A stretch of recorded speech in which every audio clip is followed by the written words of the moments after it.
एक दूर दराज गांव में हसन नामी एक मेहनती किसान रहता था। हसन की जिंदगी जमीन की जरखेजी और मेहनत से जड़ी थी। वो रोजाना सुबह सवेरे उठता और अपनी फसलों की देखभाल करता। हसन का गांव बहुत खूबसूरत था। चारों तरफ हरे भरे खेत और बहती नदियां थीं।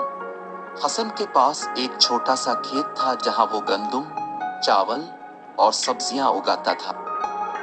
हसन की मेहनत की वजह से इसकी फसलें हमेशा बेहतरीन होती थीं। लेकिन एक साल कुदरत ने हसन का इम्तिहान लेने का फैसला किया। एक खौफनाक कहर पड़ गया, बारिशें नहीं हुई और जमीन खुश्क हो गई। हसन की फसलें मुरझाने लगी और गांव के लोग परेशान हो गए। हसन ने हिम्मत नहीं हारी।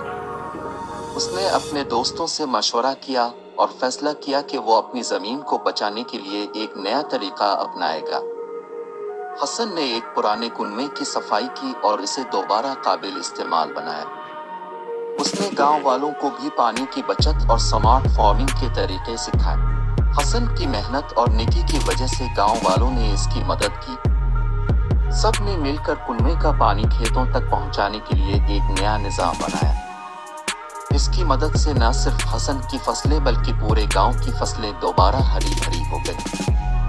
हसन की मेहनत और जहानत की कहानी दूर दूर तक फैल गई।